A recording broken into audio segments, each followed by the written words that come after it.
Bismillahirrahmanirrahim.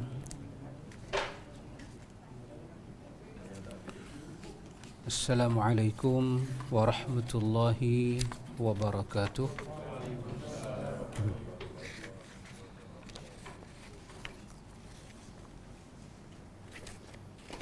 Alhamdulillah. Alhamdulillah Rabbil Alamin. Allahumma ati nafsi taqwaha wa zakkiha anta khairu man zakkaha anta waliyuha wa maulaha. Amma ba'du. Ikhwatul iman, ikhwatu fid din, a'azakumullah wa uhibbukum fillah. Alhamdulillah summa alhamdulillah. Alhamdulillah ikhwan, dengan limpah kurnia daripada Allah kita boleh sambung majlis ta'lim kita. Kita sampai pada muka surat 138 Pak Mik, perkara yang ke-22.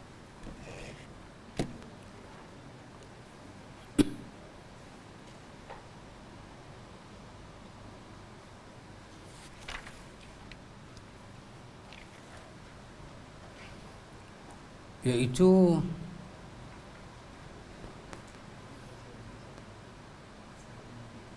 kita yang mana? Yang atas ke yang tengah tu? Atas sekali.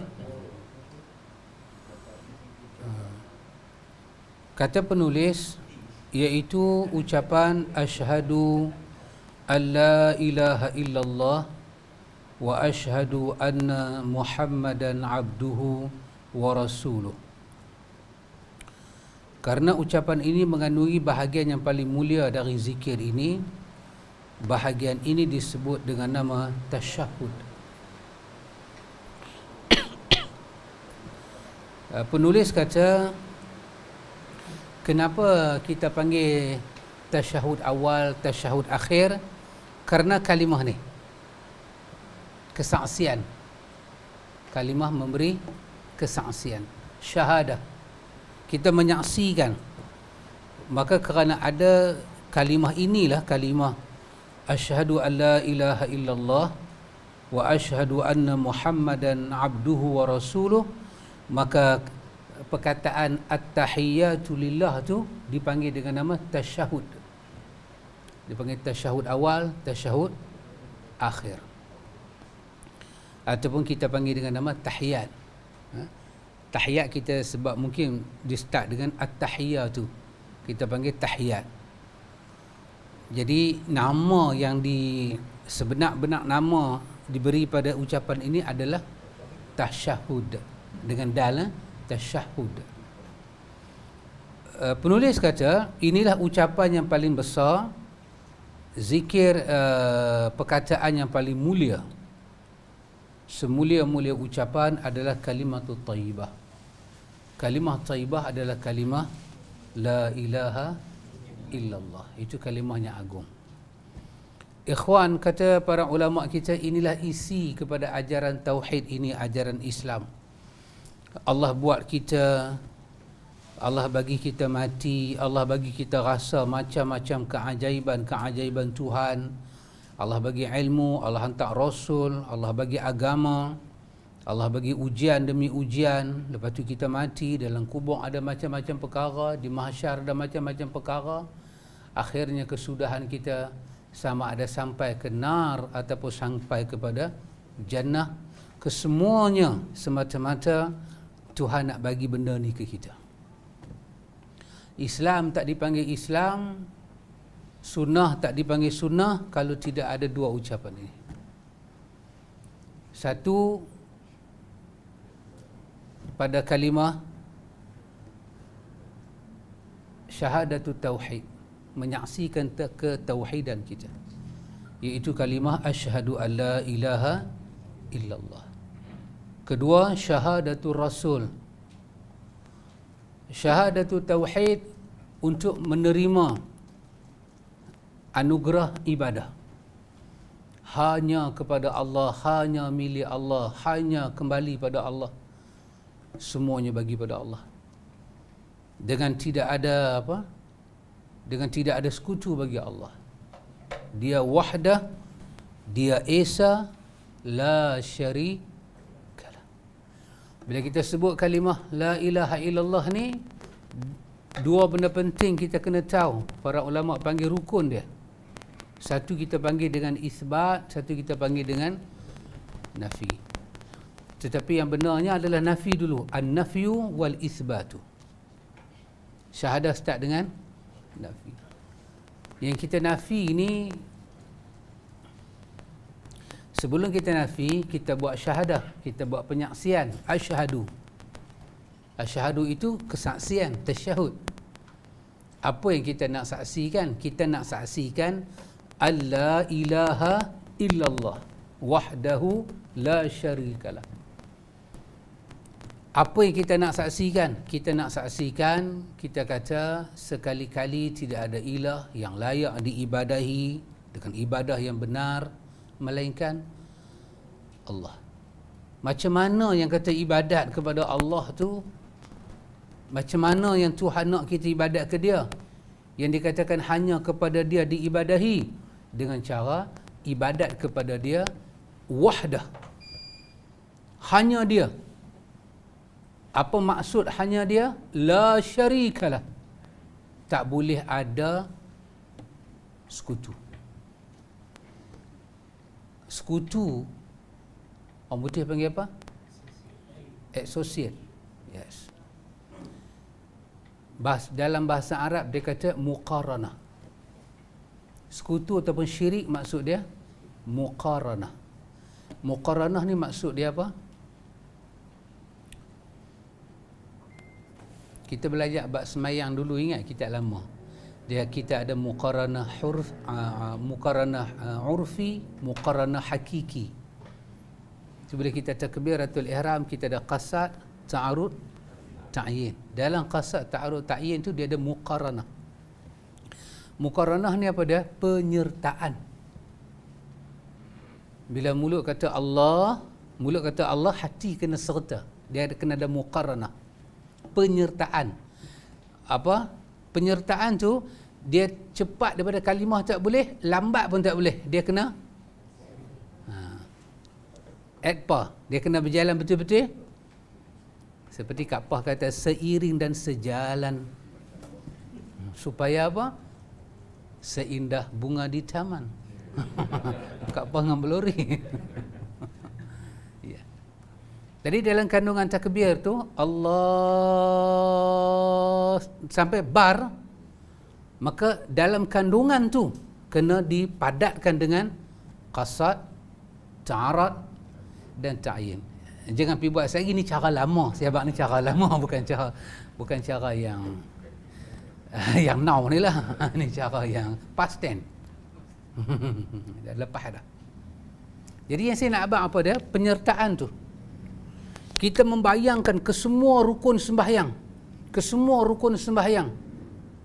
Secara urfi, secara global. Kalau kita boleh satu persatu, hakikilah kita dapat. Secara ijmal, kita ambil secara borong. Masa kita takbir tu, kita cuba bayang rukun sembahyang ni banyak mana. Penyertaan macam tu. Bila kita takbir, Allahu Akbar, mulut kita memanjangkan kalimah Allah sampai nak bagi supaya ada qasad. Aku qasad. Ta'arad, aku sembahyang fardu. Ta'arad. Ta'yin, sebut nama. Sebab sembahyang ada 5 kan? Sebut nama, itu panggil ta'yin, tentukan waktu. Semua tu kena duduk dalam kandungan lafaz, kandungan takbir. Jadi mulut kata Allah, hati menyertakan yang ni. Yang tu nama dia muqaranah. Menyertai. Tapi bukan menyertai kosong, setelah ada ucapan. Kalau macam ni, mulut tak kata apa? Tak ada apa yang nak serta. Dia tak ada penyertaan apa. Dia hanya ada niat, tidak ada lafaz. Dia mau lafaz takbir serentak dengan niat. Pakai situ muqaranah dipanggil apa? Penyertaan seiring dan sejalan. Allah Ta'ala, dia nak kita beribadat kepada dia, hanya pada dia, la syarikalah. Penyertaan itu tak mau. Jangan pi sekali dengan Tuhan, benda lain di bawah. Benda tu melekat. Kalau kita kata garisan tu panjang, benda tu pun panjang tu. Kalau besar, benda tu pun besar tu. Benda yang kedua, tak mau. Maka dia kata wahdah, hanya kepada dia. La syarikalah. La. Lam alif kan? Ini semua muka-muka orang mengaji bahasa Arab kan, saya tahu. Pakcik bahasa Arab. La maksud dia nafili jinsi. Nafi sungguh-sungguh. Betul-betul dia nafi. Nafi semua jenis kewujudan. Anda tengok saja saya bagi sikit maklumat lah pakcik. Saja pakcik. Sementara nak start baca ni. Saya nak cerita kenapa tasyahud dipanggil tasyahud. Saya nak mukadimah tu sikit dulu. Kalau ada rezeki dan bacalah, kalau tak ada rezeki pandai-pandailah bawa diri. Buat boleh ke dengan izin Tuan Mudir? Tengok Tuan Mudir nampak bawa kacang. Tak apa, tak ada pun tak mengapa. Macam mana kita? Kalimah tasyahud kan? Tentang mana penerangan tadi? Tak mula lagi. Okey. Saya bagi sedikit kalau sajalah kalau antum nak tengoklah kan. Antum kalau berjumpa Quran, ada berjumpa ayat-ayat dalam Quran.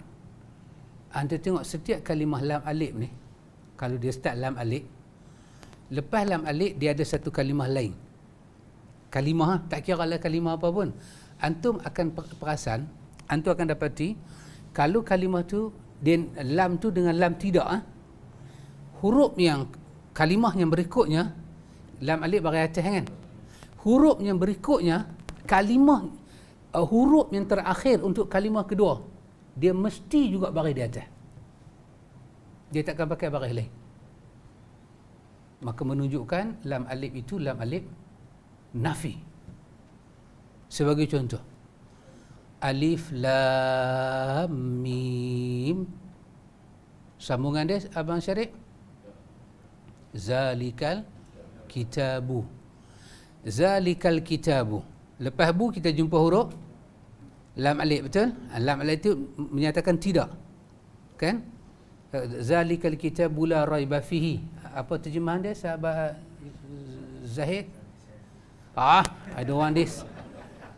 Sahabat Sungai Tiram. Sungai Tiram pula apa? Taman Tiram. Apa terjemahan dia? Zalikal kitabu la raiba fihi. Apa dia? Tidak ada. Betul? Lam itu mana tidak ada. Tidak ada keraguan. Tengok. Lepas dia guna la, kalimah lepas daripada la adalah kalimah raiba. Ba baris apa? Atas.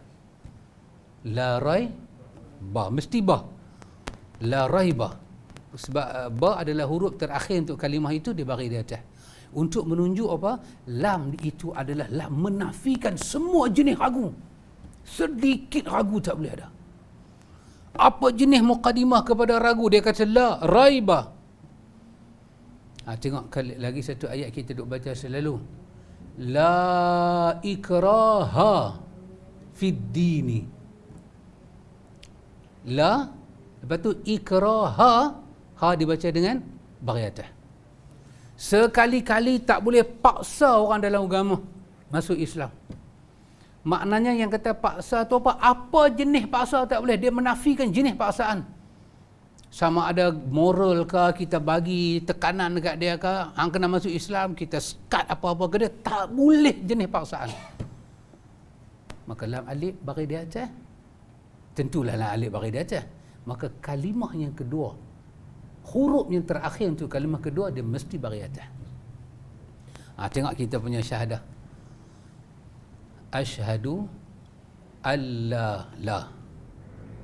Lepas tu ila mesti baris atas. Untuk menyata apa? La itu la menafikan jenis. Nama dia lam alif nafi li jinsi. Dia menafi semua jenis. Kalau keraguan tadi, semua jenis keraguan. Dan apa-apa yang masuk dalam mukadimah keraguan, semua tu dia kata tak boleh ada. Kerana Quran ini adalah petunjuk untuk orang beriman. Apa saja mengarah kepada keraguan. Ataupun benda tu tak ragu.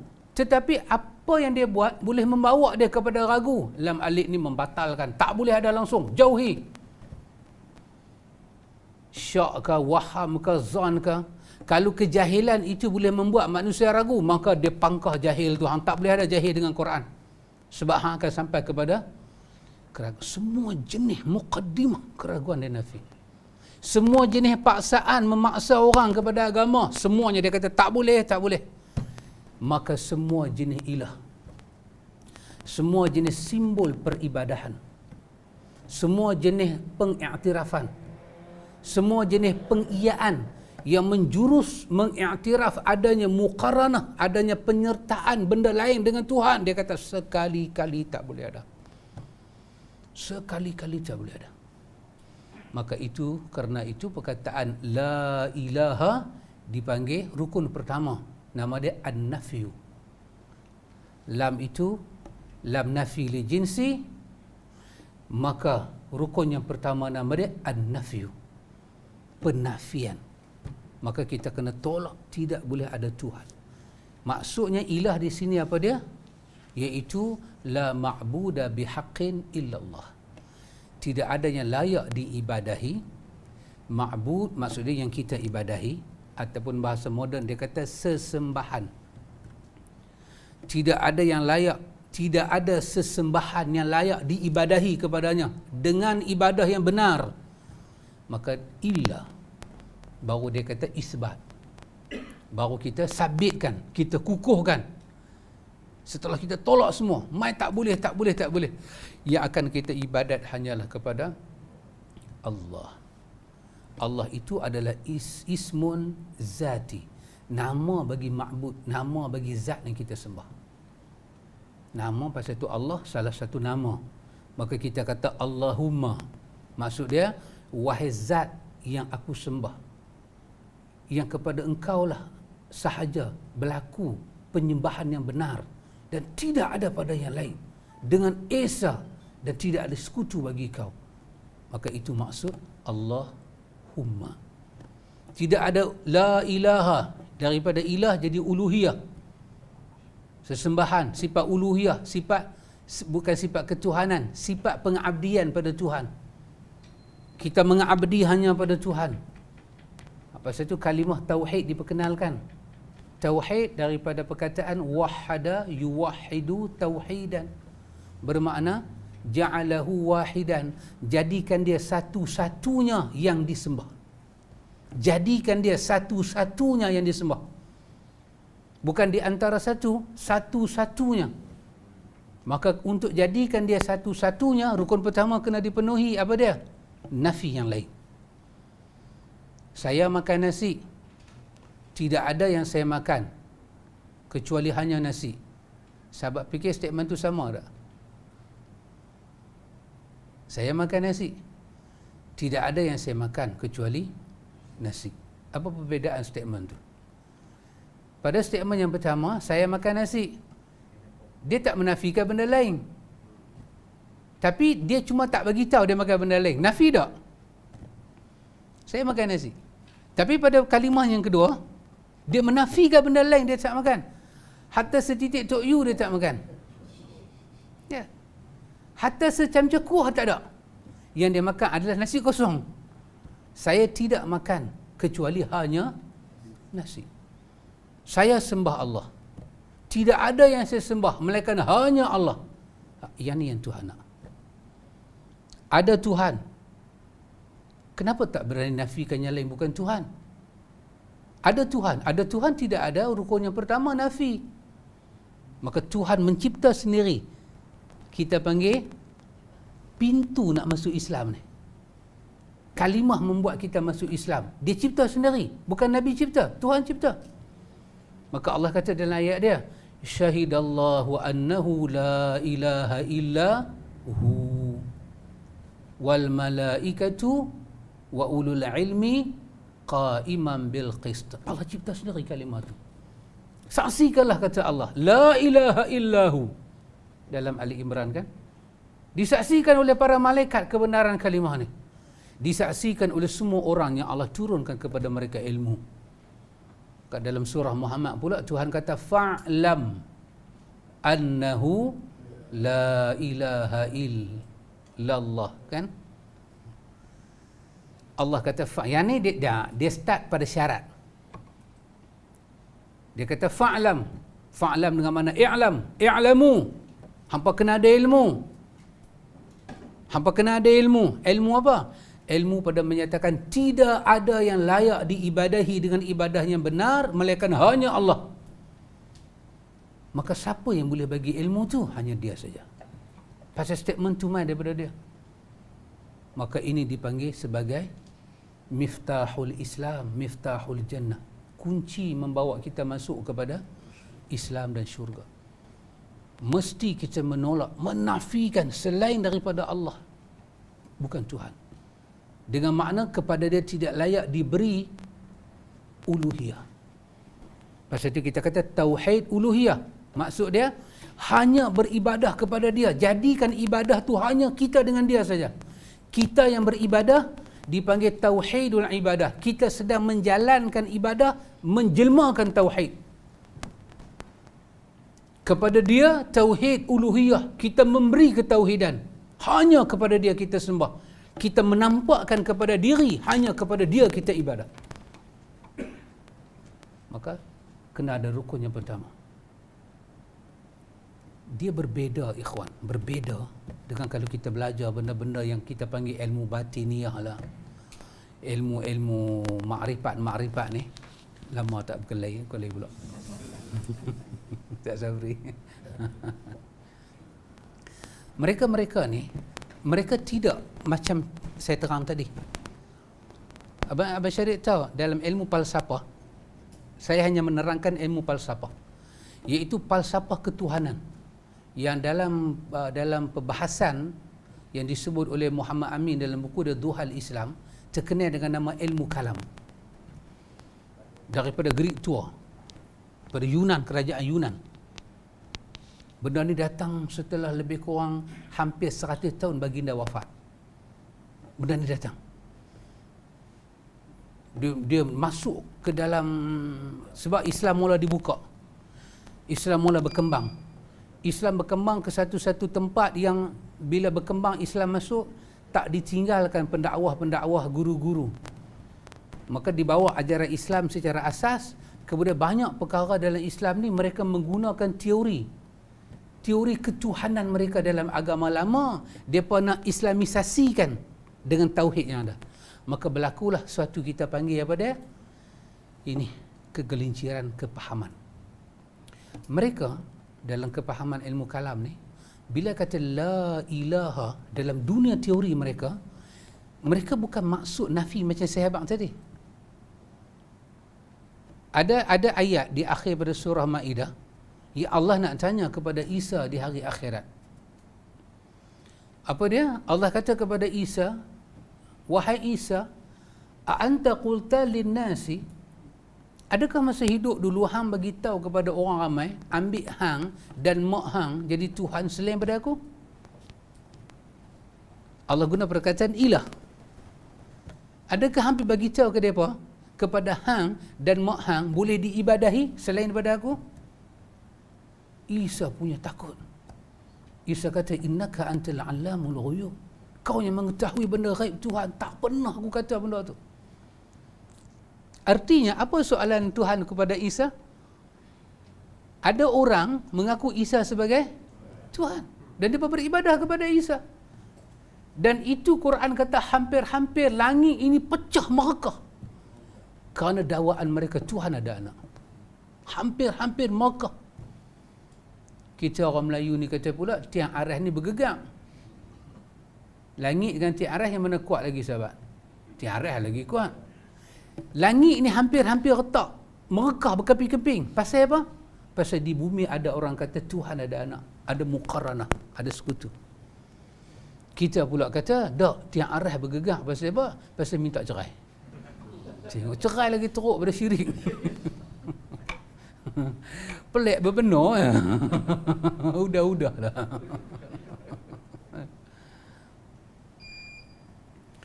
Maka, tapi dalam ilmu falsafah, artinya kita bila kata la ilaha illallah, yang kita nafi itu semua jenis perkataan dan perbuatan peribadahan yang dilakukan bukan kepada Allah. Hak tu kita tolak.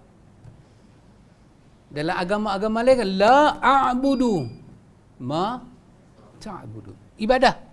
Aku tidak akan beribadah. Aku tidak akan menampakkan tauhid ibadah seperti mana apanya kau nampakkan ibadah kepada selain kepada Allah. Maka semua ni kita nafi. Kalau ada orang kata kayu ke batu, kita kata tak. La ilaha illallah. Tapi dalam ilmu falsafah Yunan, dia kata bukan itu yang dimaksudkan dengan nafi ni. Dia maksudkan dengan satu perkataan lain dia cipta. Dia panggil, kena hafal kalimah ni, nanti keluar Pak Isa. Dia panggil amrun i'tibari. Amrun i'tibari.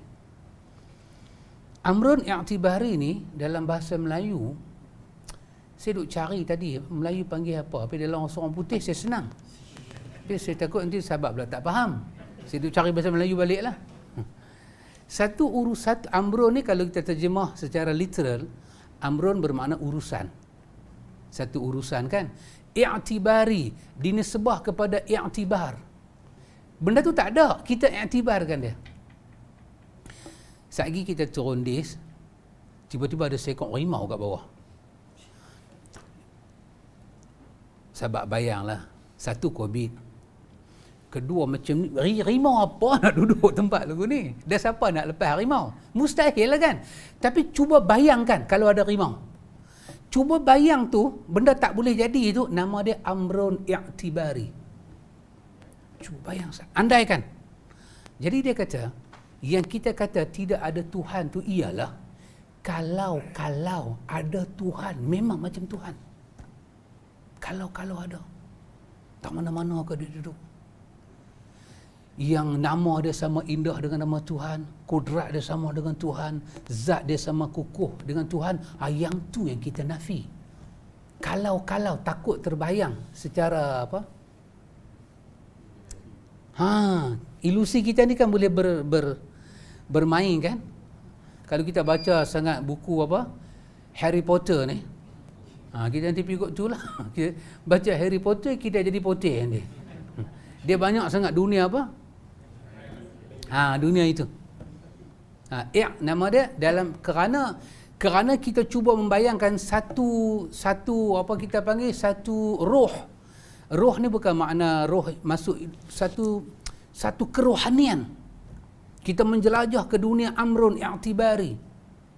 Benda tu tak ada, tapi cuba bayang Ustaz. Kod-kod ada satu Tuhan yang kita minta dia boleh bagi macam mana Allah bagi. Kod-kod ada satu Tuhan mampu berkuasa macam Tuhan. Yang tu yang kita nafikan di sini. Ulama kita kata, kalau itu yang kau nafikan, apakah hakikat penafian? Kita nak nafi ni benda hakiki, bukan benda i'tibar. Benda hakiki. Bukan benda i'tibar. Bukan benda majaz. Benda andaian. Benda ada sungguh. Ada sungguh orang sembah lain daripada Allah. Kita nafi. Dan kita mengisbatkan rukun kedua, hanya sahaja wahdah kepada Allah. La syarikalah. Tidak boleh ada muqaranah dalam ibadah. Dan untuk itu dia start dengan tasyahud. Asyhadu. Asyhadu, syahadah kan kesaksian. Bila pakai huruf alif, dia boleh tukar jadi huruf nun. Nashhadu. Yashhadu, tashhadu. Tapi pakai alif. Alif mewakili ana. Nun mewakili nahnu. Betul Pakcik Din? Pakcik Din angguk saya nak kata.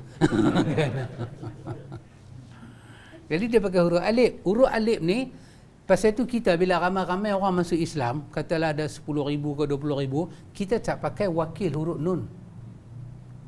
Kita tak ramai-ramai ikut saya, nashhadu alla ilaha illallah wa nashhadu anna Muhammadar Rasulullah. Dia mau dalam hal kesaksian ni, setiap insan kena menyaksikan dengan diri dia bahawa hanya Allah itu ma'bud bihaqqin, yang disembah dengan sebenar-benarnya. Dan untuk dapat kesaksian ni, itu Tuhan kata fa'lam. Apa kena reti. Maka rukun dia dua, satu nafi, satu isbat. Betul? Mensabitkan. Kenapa rukun pertama nafi? Kerana dia start dengan la. Betul? Kalau bertanya Abang Syarif, mana tahu la tu la nafi? Kita kata kerana selepas daripada la ada satu kalimah, huruf terakhir daripada kalimah tu juga berbaris atas. Itu menunjukkan la tu la nafi. Boleh sahabat? Kan I test you? Alamak. Pelepas dekat mudir. Pelepas dekat presiden. Sahabat baru mai ke dah ada daripada tadi? Ada daripada tadi? Itu statement tu cari masalah tu. Baik kata baru mai. Saya tanya pada sahabat. Ni satu test satu test. Test saja nak bagi kita apa? Nak bagi kita berani lawan COVID. Berani. Bukan apa?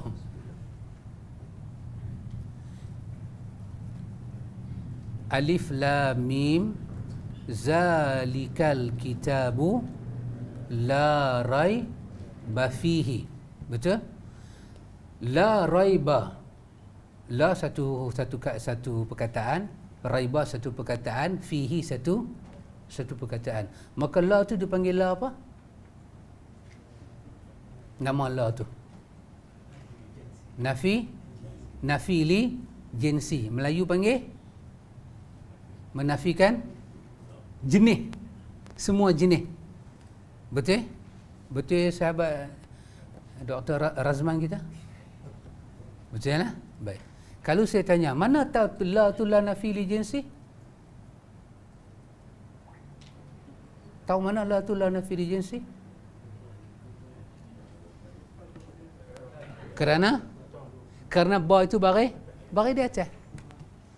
Selepas huruf lam alif, kalimah kedua, huruf yang terakhir untuk kalimah kedua baris mesti atas. Maka lam alif itu menunjukkan nafi li jinsi. La ikraha fid dini.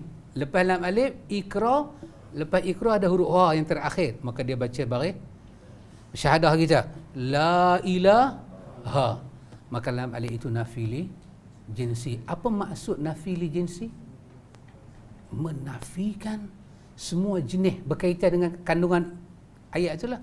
Kalau dalam alif lam mim tadi Abang Syarif, dia menafikan jenis apa? Dia nak nafi apa? Keraguan. Dia nak menafikan keraguan. Semua jenis keraguan tak boleh ada dengan Quran.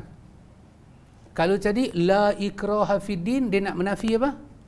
Semua jenis pemaksaan, baik nampak dengan mata ataupun jenis torture yang menyebabkan kawan tu tinggal agama dia datang kepada Islam, tapi di atas kita punya paksa.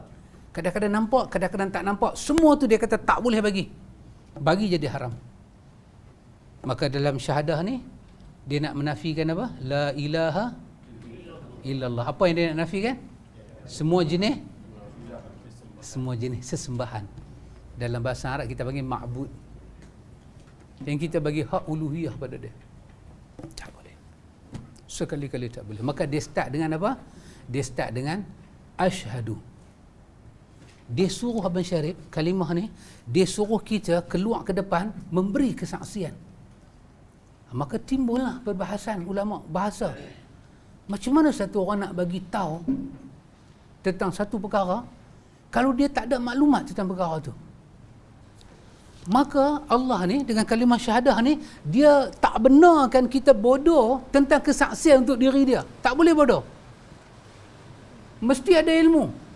Maka dia start dalam surah Muhammad tadi, fa'lam annahu la ilaha illallah. Hampa kena tahu, tidak ada ilah melainkan Allah. Maka datanglah syarat yang pertama untuk la ilaha illallah ni adalah al-ilmu. Kita mesti ada ilmu. Apa dia nafi? Apa dia isbat. Sebab-sebab penafian, sebab-sebab kita isbat. Maka demo ada ilmu. Lepas tu demo ada apa? Demo ada ikhlasu. Kita dengan dua kalimah ni, ilmu kita sampai tahap apa? Sampai tahap kita ikhlas dengan kalimah ni. Pasal tu dia tak boleh paksa orang ucap kalimah ni. La ikraha fiddin. Nanti kalimah ni bermasalah kat dia. Pakcik dia bayang, bila Nabi kata, Nabi perkenalkan kalimah la ilaha illallah, dalam sirah dia sebut, dalam sirah dia tak sebut dengan perkataan hadis. Dia sebut dengan perkataan ucapan umat di kota Mekah selama 13 tahun, dia guna perkataan ni. Dia tak sebut ada satu hadis kata yang ni. Dia kata kesimpulannya 13 tahun Nabi dakwah di Mekah, orang Mekah guna kalimah ni kat Nabi. Kalimah apa? Dia kata yuharribukal arab wal ajam. Kenapa? Kerana mereka kata kepada Nabi, adakah kalimah ni yang kamu seru? Kalimah la ilaha illallah.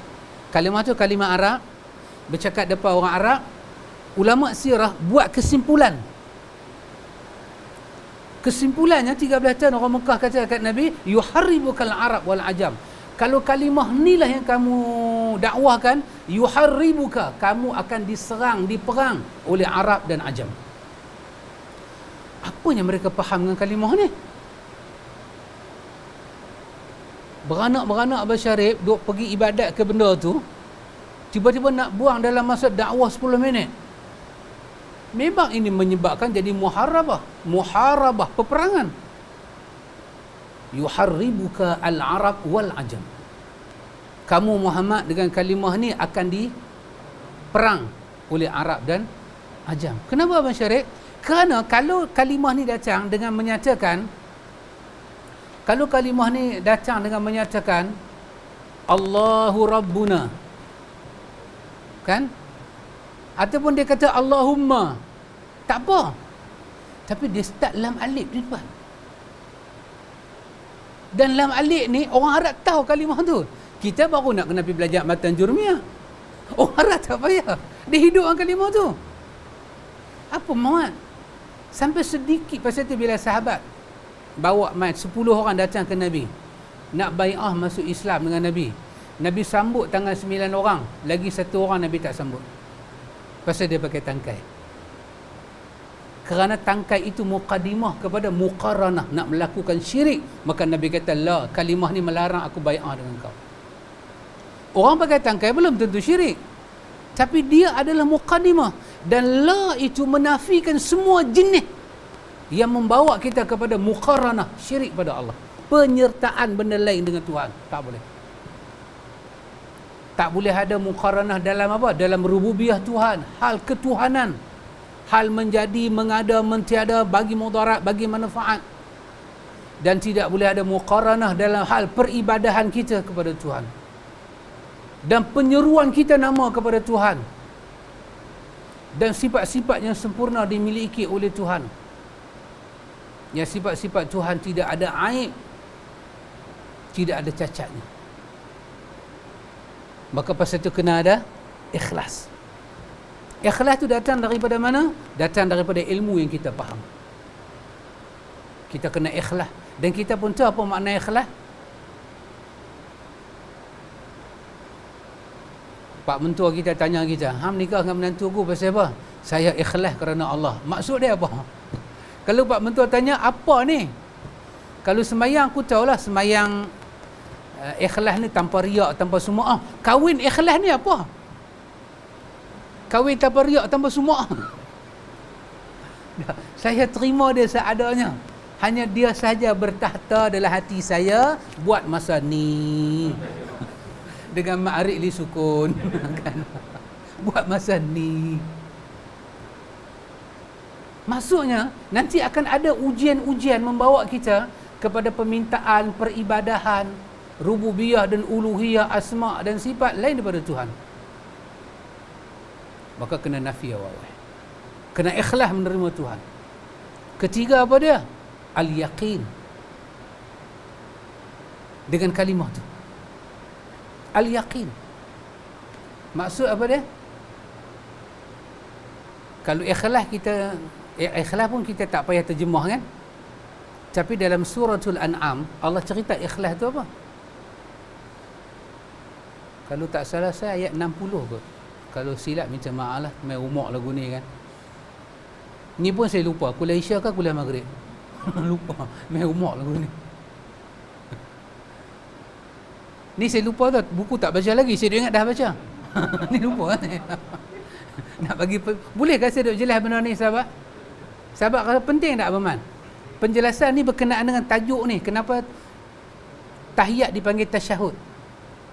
Saya sedang menerangkan tajuk. Bukan saya lari topik.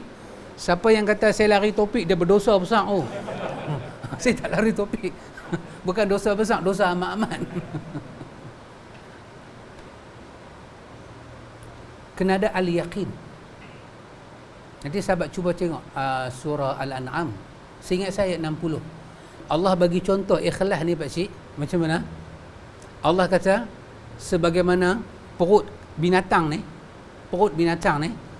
kita perah. Bila kita perah, dia keluar susu kan. Allah kata darah. Dalam surah Al-An'am, Allah kata darah yang masuk dalam perut binatang ni, yang nak pergi ke susu tu, Allah kata dia berselisih antara najis dan darah susu tu. Dia berselisih antara farth dan dam, antara najis dan darah. Tetapi bila susu keluar, setitik darah tak ada, sikit najis tak ada, dia keluar warna dia. Allah kata yang itulah ikhlas. Allah bagi perumpamaan, sedikit tidak dinodai, sikit tak dinodai. Itulah ikhlas. Kalau susu tu keluar campur darah, orang tak akan panggil susu, dia akan dapat hukum najis. Kalau dia keluar kena sikit farth, najis dia kan, pun orang tak akan minum. Orang hanya akan minum susu dalam warna susu, rasa susu, bau susu, putih warna susu. Allah kata itulah dia. Itu contoh yang Tuhan bagi sendiri. Maka kita kena terima kalimah tu dengan ikhlas.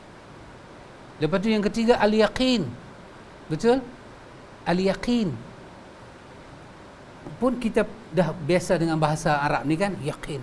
Maknanya sikit ragu tak boleh ada. Pasal tu dipanggil dengan alif lam, al-yaqin, dengan ma'rifah.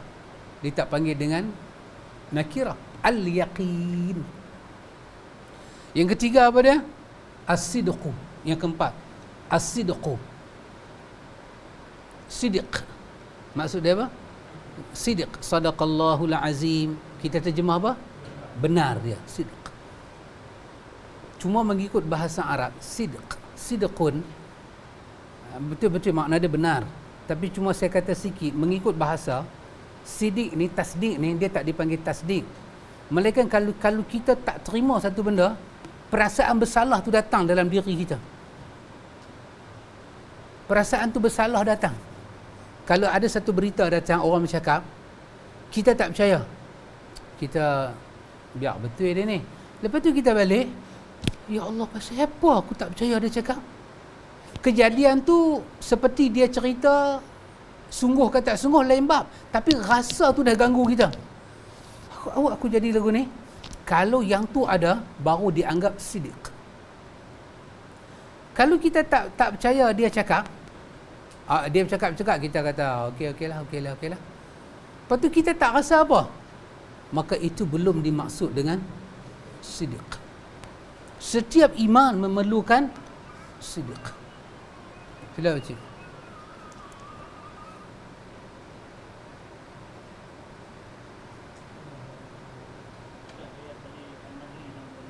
Surah An-Nahli 66. Terima kasih Ustaz. Bukan 60 ha? Surah An-Nahli 66 yang buat contoh ikhlas tu. Allah buat contoh ikhlas.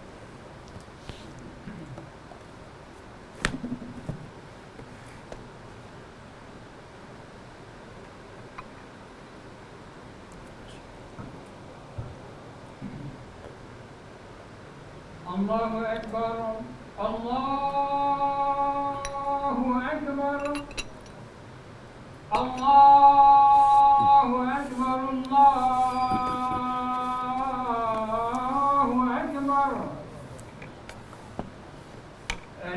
أن لا إله إلا الله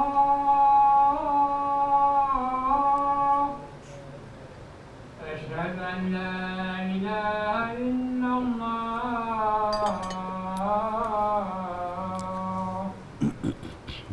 أشهد أن محمدا رسول الله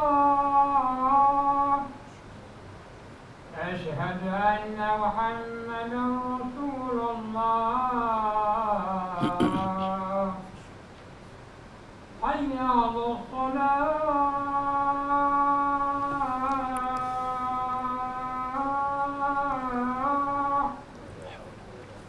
حي على الصلاة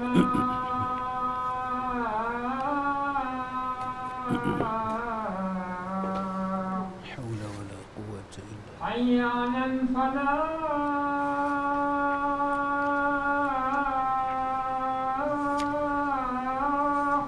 حول ولا قوة حي على الفلاح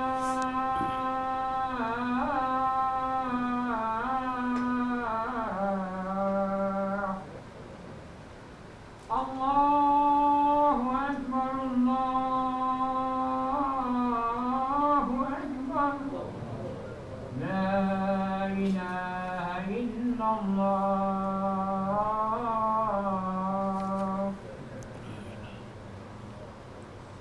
اللهم رب هذه الدعوة التامة والصلاة محمد الوسيلة والفضيلة وبعث مقاما محمودا للذي وعدته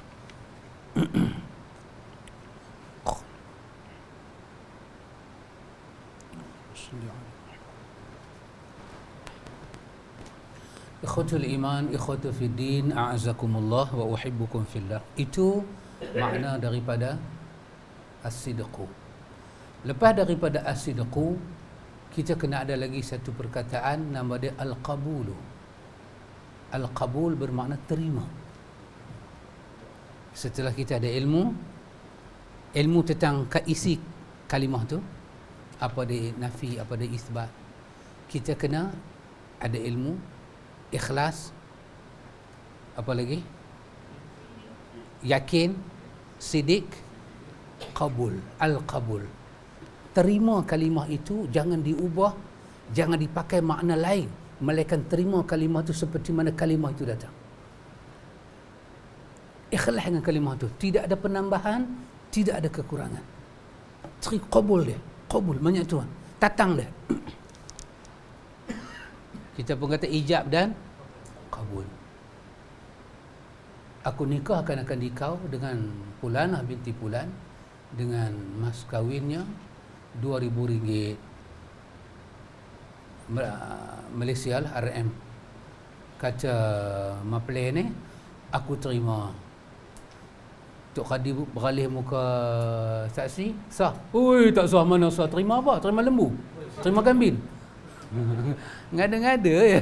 Berapa ni? RM15 ya.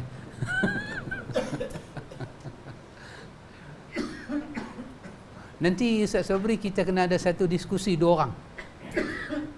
Kita kena ada forum dua orang, diskusi. Bukan forum public talk. Talk show. Public talk besar sangat. Talk show. Kerana dalam kalimah kahwin ni dia pelik. Aku terima nikahnya kan. Siapa yang kata aku terima nikahnya? Kan? Baik, kalau saya tanya sahabat Roy, teringat sahabat Roy, saya teringat Pak Amit. Jadi saya cakap dengan satu kawan daripada Kuala Terengganu. Dia kata kat saya, sampaikan salam pada Pak Amit, Pak Cik Din, Abang Syarif, Pak Cik Bari, dan dia kata Roy. Dia sebut nama Roy. Waduh Roy, nama kamu ke Pantai Timur. Waduh. Sudah terkenal. Sahabat tu tanya saya, Ustaz saya nak tanya, yang tu Faizal Husin sungguh ke? Saya kata tak tahu. Sahabat tengok dia, sahabat tahu lah dia siapa. Dia tanya saya dapat mana nama Roy. Saya kata sahabat tengok Gila-Gila Remaja. Lepas tu tengok sahabat kita memang dua kembar betul. Memang kembar. Memang sama dengan Azroy. Maka saya sampaikanlah salam dia. Baik. Tak mana kita? Kabul. Ini saja selit lah kan. Satu masa kena ada perbincangan. Sebenarnya Ustaz Sabri, kalau kita fikir, laki-laki dia masuk pinang perempuan, kan? Siapa yang kena terima? Perempuan. Tapi dalam akad nikah, siapa yang terima? Why? Why? Macam mana? Terima seadanya. Dan soalannya sepatutnya perempuan yang terima. Pakcik, saya nak kahwin dengan anak pakcik. Bahasa orang tua-tua, saya tanya tuan punya badan lah. Kan? Pergi tanya dia. Hama ke tak? Kalau hak lama-lama tu dia buat tarik tudung sampai ke muka, sampai tak nampak muka, orang tua-tua kata, dia mau. Orang dulu kan, dia tak habaq mau. Dia tak habaq mau. Tapi dengan dia kata mau, pihak keluarga setuju, barulah akad nikah boleh dibuat. Tapi kenapa bila angkat nikah, laki pula kata aku terima nikahnya? Sepatutnya perempuan yang kata aku terima dia sebagai suami aku. Kenapa kita tak ubah angkat nikah ni? Mampu aku lepas ni. Ini satu diskusi, bukan Sobi buat lagu tu. Dia ada satu keunikan dalam perkataan ijab dan kabul. Apa murad dia? Apa kemahuan dia? Mungkin saya tak mau. Di sini BRB, kepastian. Betul Tuan Presiden? Nampak? Mudah duduk lagu ni. Nanti Ustaz Sabri cari masa lapang. Tengok tayar pusam bila-bila kan. Di Pawali tak boleh tayar pusam kita mana-mana. Kita bincang benda tu. Sangat menarik, unik. Maka saya nak abang kabul itu. Perkataan bila laki-laki kata aku terima.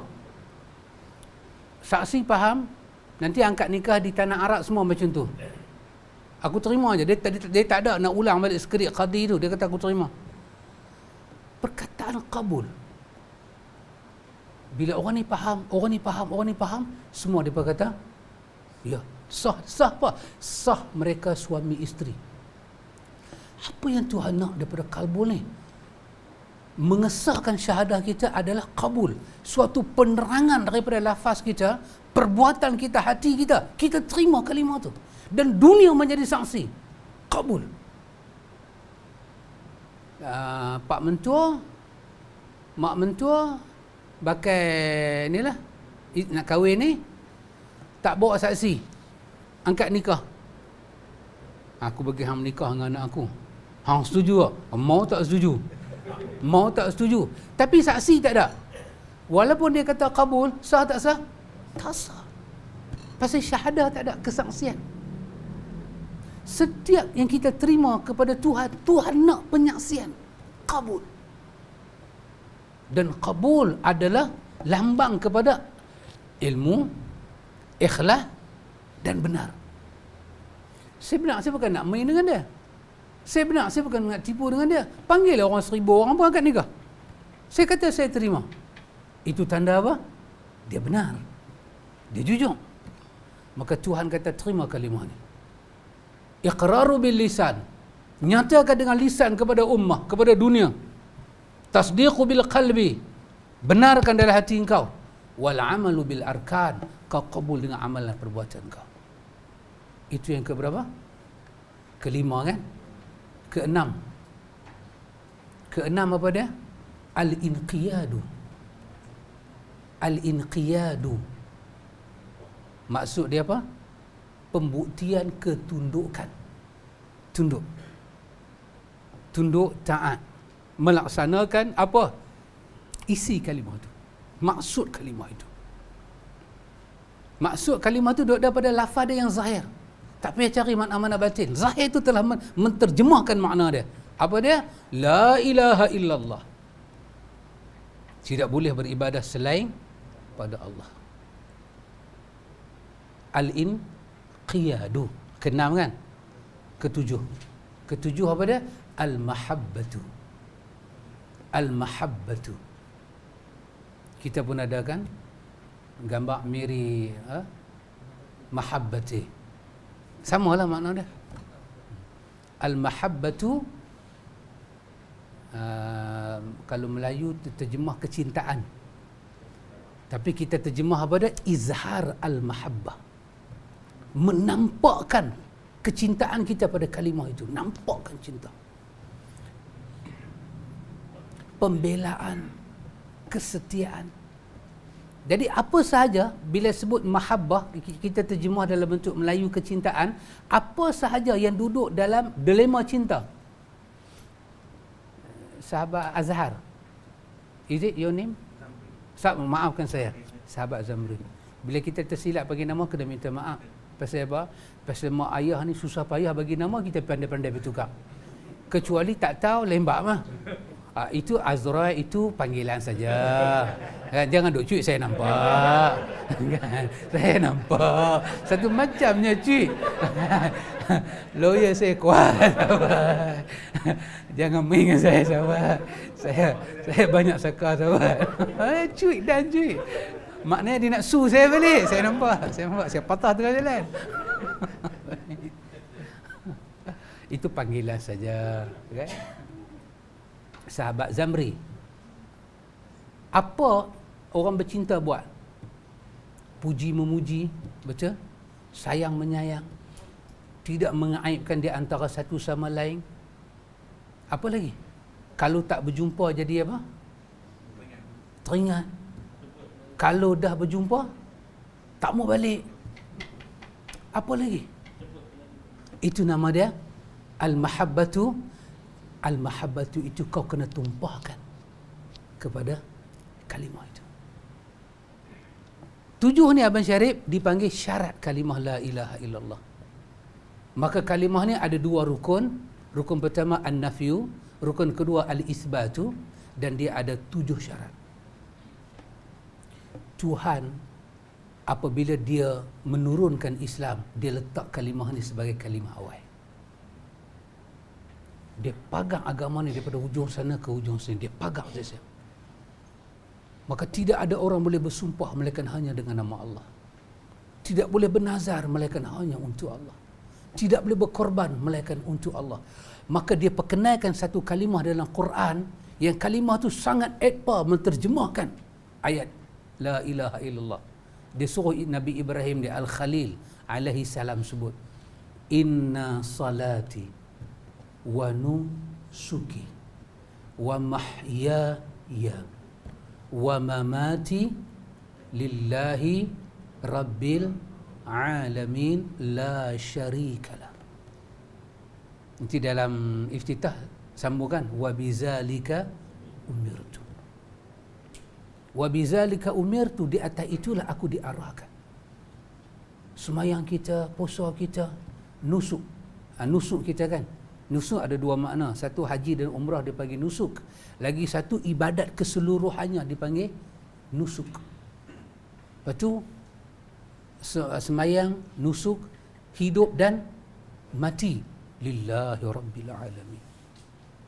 Kenapa hatta dalam semayang kita sujud badan kepada Allah, hati tak boleh teringat benda yang lain? Kerana kalimah ini menuntut al-mahabbah, syarat yang terakhir. Dia menuntut pembuktian cinta. Pembuktian cinta. Kita keluar makan dengan isteri kita, pergi makan macam mana-mana. Okay? Orang order kan, kedai order. Yang itu perempuan. Kita dalam duk order. Kita lalu kita tengok muka dia. Oh. Bini kita sound tak kita? Sahabat Zamri ingat? Kalau dia tak sound pun dia tersengat, dia tak kata apa. Dia kata amboi sedap sungguh makan kedai tu no. Ataupun terbalik. Mai satu yang laki-laki, bini kita pula buat order, dia pula duk tengok kawan tu lagu tu. Kita pula kata apa kat dia? Kita buat kenyang dah kot. Soalannya, kenapa rasa tu lahir daripada diri kita atau daripada diri dia? Ya. Sebab saling, bila dia sayang kita, kita sayang dia. Bila ada muqaranah. Muqaranah apa dia? Datang penyertaan yang lain yang dianggap sebagai merampas. Maka yang boleh menolak muqaranah ni, syirik ni apa dia? Ilmu kita ke Tuhan. Ikhlas kita ke Tuhan. Apa lagi pakcik? Yakin kita ke Tuhan. Qabul kita ke Tuhan. Sidik kita ke Tuhan. Al-inqiyad kita ke Tuhan. Dan al-mahabbah kita. Yang tu yang menjadi, kita kata, 7 pillar. 7 tiang yang mendukung 2 tiang asas. Nafi dan isbat. Yang 2 tiang asas itu menanggung satu kalimah yang besar. La ilaha illallah. Dan kalimah itu start dengan asyhadu. Siapa pun tak boleh wakil. Tuhan mau kita datang sendiri dengan Tuhan. Pergi beritahu dunia betapa la ilaha illallah. Maka tasyahud dipanggil tasyahud awal dan tasyahud akhir. Ya. Tak cukup dekat tu. Wa asyhadu. Sama makna dia kan. Wa asyhadu apa? Anna Muhammadan abduhu wa rasuluh. Dan aku menyaksikan, aku. Dia tak guna wow saja. Dia ulang baik kalimah tu. Dia boleh kata asyhadu an la ilaha illallah. Dia boleh kata wa anna Muhammadar Rasulullah. Tapi dia tak mau. Dia ulang lagi sekali. Maka pasal itu dia panggil syahadatain. 2 kalimah syahadah diulang. Syahadah pada Allah, syahadah pada Rasul. Muhammad, kita disuruh menyaksikan dia mendapat risalah daripada Tuhan. Rasul itu nama jawatan dia, risalah itu adalah pekerjaan dia. Dia mendapat risalah, dia mendapat amanah, perutusan daripada Tuhan. Hanya Rasul pembawa risalah. Maka apabila kita kata Muhammad itu Rasul, kita kena jaga 4 benda. Hak saya cakap ni semua ikhwan, antum boleh membaca lagi. Saya ambil daripada Usul Salasah dan Majmu'ul Fatawa dari Syekhul Islam Ibnu Taimiyah. Bila kita kata wa asyhadu anna Muhammadar Rasul, Muhammadan abduhu wa rasuluh, satu benda kita kena tahu dulu sebelum cerita yang ni. Muhammad di sini semua orang tahu. Orang tak keliru dengan mana-mana Muhammad.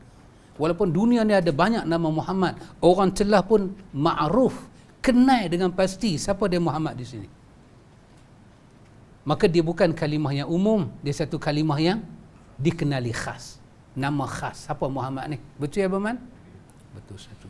Kepada Muhammad ni disandarkan, diidhafahkan dua apa nak panggil? Dua makam. Dua kedudukan. Satu, makam abdun, makam ubudiyah. Bila kita sebut ubudiyah, perkataan ubudiyah Pak Cik Din, dia mewakili pihak kita ke Tuhan. Bila kata ibadah, dia mewakili dari kita ke Tuhan. Ubudiyah bermakna penghambaan. Penghambaan. Ataupun bahasa moden diterjemah dengan ketundukan yang abadi. Ketundukan yang hakiki. Penghambaan. Dan Rasul itu adalah makam untuk mendapatkan risalah. Untuk mendapatkan kedudukan maksum. Ismah. Pemeliharaan daripada Tuhan. Daripada kejelekan, kerendahan, muru'ah. Allah bagi. Pasal itu tidak ada Rasul yang boleh berbohong, sebab itu semua akan menjatuhkan muru'ah. Baik. Saya ambil perkataan 2 imam Ibn Kathir dan Imam Ibn Qayyim.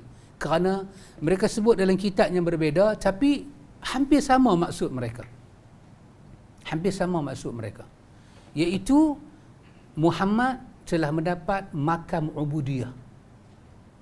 Dalam ayat Quran berapa kali Allah saja bagi ganti nama kepada dia dengan nama Abdihi. Kita baca malam Jumaat surah Al-Kahfi kan? Surah Al-Furqan, surah Al-Isra. Allah saja ganti nama. Muhammad itu hambanya.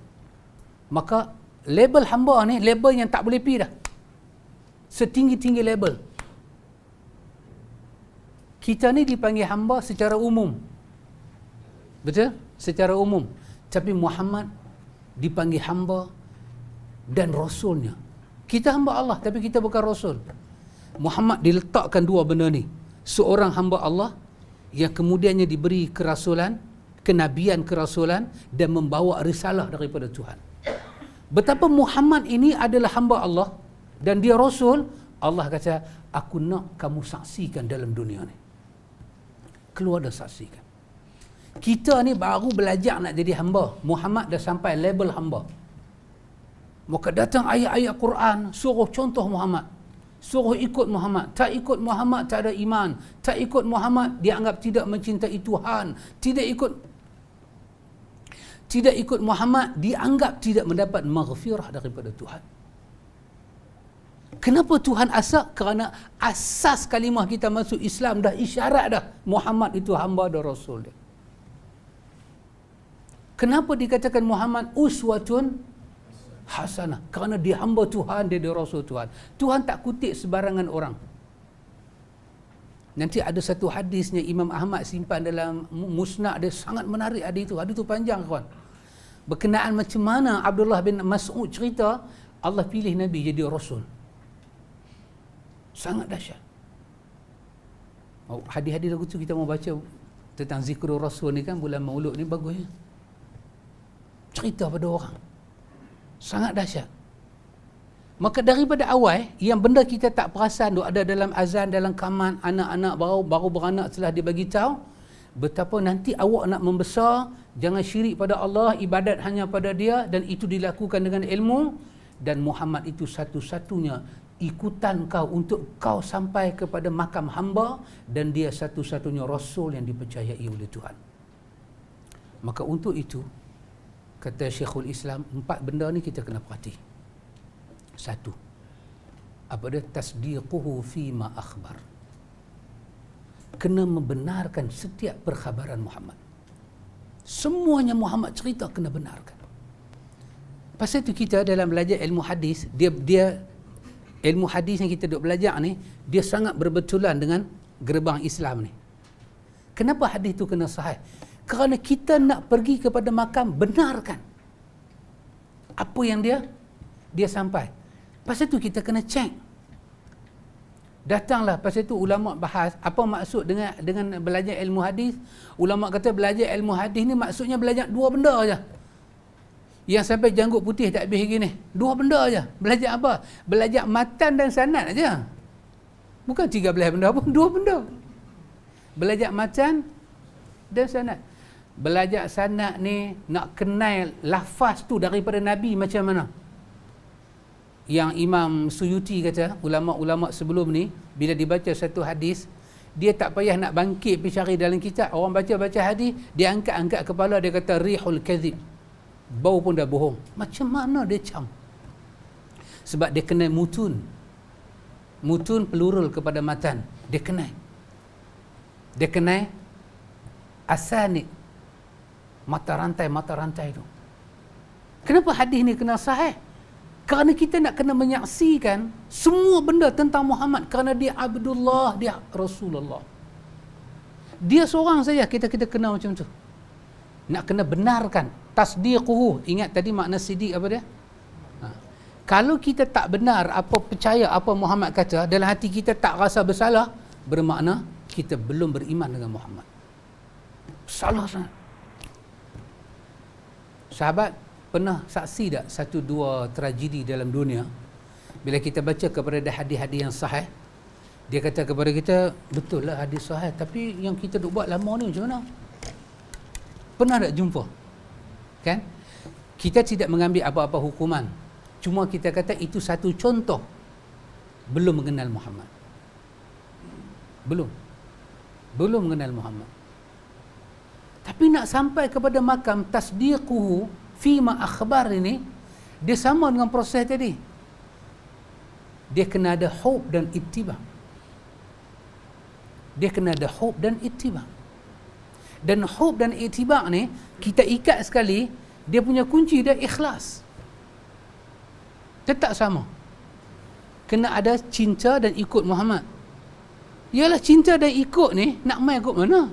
Kalau tidak ada, betul-betul Allah Akbar. Kalau filem Melayu payah kita nak terjemah. Filem Tamil senang. Filem Melayu ni dia tak berapa hot. Ada tengok filem-filem Tamil kan? Dia ada majlis apa dia? Majlis Isyak. Majlis sambut menantu. Ada tak? Tengoklah filem kahwin, dia mesti ada satu majlis sambut menantu. Menantu masuk dalam rumah, dia nanti letak satu kolej beras. Ingat saya beras. Beras ke susu? Balik tengok lain ya. Bukan apa nak menyampaikan fakta. Alfa dia tak buat benda larang. Menantu tu bila masuk, dia akan jatuhkan gelas tu dengan kaki dia. Dan mak mentua ni akan ambil kunci almari yang ada duit, ada semua serahkan kat menantu.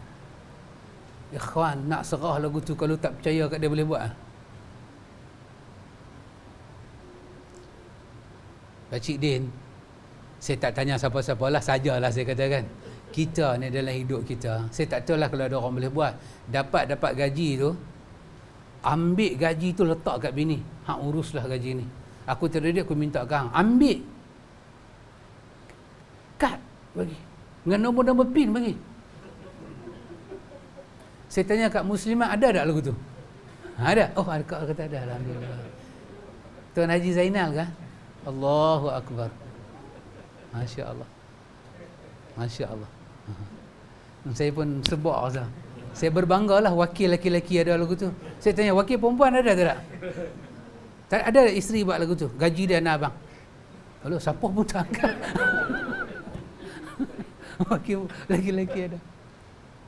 Bukan soal kita buat, tak buat. Soalnya, sekarang nak terima setiap perkataan Muhammad tanpa ragu pada dia. Maka benda pertama tadi dalam Baqarah, Allah bagi tahu apa? Kepada Muhammad diturunkan Quran. Maka apa Tuhan kata? La raiba fihi. Apa Tuhan tak bagi? Jangan sikit ada keraguan betapa kalam Allah telah turun kepada Muhammad. Sedikit jenis keraguan tak boleh ada. Kenapa? Tasdiquhu fi ma akhbar. Kau kena benarkan apa dia sampai. Satu. Dua. Ta'atahu fima amar. Nak kena taat apa dia perintah. Itu dua. Tiga. Apa yang ketiga? Ijtinabu manaha anhu wa zajar. Nak kena jauhi setiap benda yang dia suruh kita jauhi. Dan yang keempat, apa dia? Alla ya'budallah illa bima syara'a. Kita tidak boleh menyembah Allah melainkan dengan apa yang Tuhan syariatkan kepada dia sahaja. Kita tak boleh beribadat pada Allah melainkan apa yang Tuhan syariat pada dia. Untuk ibadat pada Allah kena lalui Muhammad. Boleh Pakcik Din? 4 benda ni diminta sebagai asyhadu. Saksikan Muhammad itu Rasulullah. Kenapa Abang Man? Kena ada benda ni? Kita tak boleh ibadat melainkan kena melalui Muhammad. Kerana dia Abdullah, dia Rasulullah. Wa asyhadu anna Muhammadan abduhu wa rasuluh. Sekarang aku menyaksikan Muhammad adalah hamba Allah dan aku nak jadi hamba Allah, aku kena pergi pada Muhammad. Aku nak dapat apa saya berkaitan dengan Tuhan, aku kena pergi pada Muhammad. Dan setiap benda Muhammad cakap, aku wajib percaya. Setiap benda dia suruh buat, aku mesti buat. Setiap benda dia suruh jauhi, aku mesti jauhi. Dan aku tak boleh pandai-pandai dalam ibadat, melainkan aku kena terima apa yang Tuhan bagi kat dia saja. Pasal tu ibadat start dengan tak boleh buat, melainkan apa yang Allah syariatkan. Dia bukan apa yang kita nak. Memang apa yang kita nak ni ada. Kita punya iradah ni ada, kemahuan kita. Tapi Tuhan tak mau tu semua. Tuhan mau apa yang dia turun kepada satu orang saja, yang semua orang kena pergi pada satu orang itu. Ini nama dia tasyahud. Penulis kitab kita mukadimah tadi dia kata apa? Kalimah tahiyat itu dipanggil tasyahud kerana dalam kalimah ini ada semulia-mulia perkataan. Semulia-mulia zikir. Zikir maksud di sini apa dia? Sebutan. semulia-mulia ucapan dan sebutan. Apa dia? La ilaha illallah Muhammadun Rasulullah. Tengok dalam ini nanti sebelum kita nak sampai kepada asyhadu an la ilaha illallah wa asyhadu anna Muhammadan abduhu wa rasuluh, Allah buat dalam tasyahud itu sedikit muqaddimah. Apa dia? Tengok. At-tahiyyatu lillahi was-salawatu wat-tayyibatu. Assalamu alayka ayyuhan nabiyyu wa rahmatullahi wa barakatuh. Assalamu alayna wa ala ibadillahi salihin. Asyhadu an la ilaha illallah wa asyhadu anna Muhammadan abduhu wa rasuluh. Allah letak satu mukadimah dan dia start dengan perkataan at-tahiyyatu. Now baru kita nak masuk apa makna at-tahiyyat. Apa makna tahiyat, apa makna salawat, apa makna tayyibat. Boleh apa man? Abang dah bersedia masuk? Boleh bersedia mendengar? Minggu depan lah. Saya takut kalau masuk juga dia tak lepas. Kan? Pasal malam sudah lewat. Al-Fadhil semua tidak awal. Kan? Jadi hak sahabat tadi itu adalah muqaddimah kepada tajuk kita tasyahud. So sekurang-kurangnya kita tahu apakah sebesar-besar kalimah dalam tahiyat. Kita panggil tahiyat kan, dalam hadis dipanggil tasyahud. Tahiyat tu mungkin kita pasal kepala ayat tu at-tahiyyah tu kan.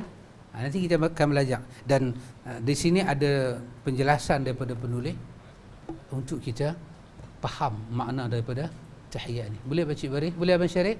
Ada soalan ke? Ada kekeliruan ke? Semua dapat nah? Alhamdulillah. Wallahu ta'ala a'lam. Jadi malam ni tak baca langsung ke? Baca, jangan kata tak baca langsung.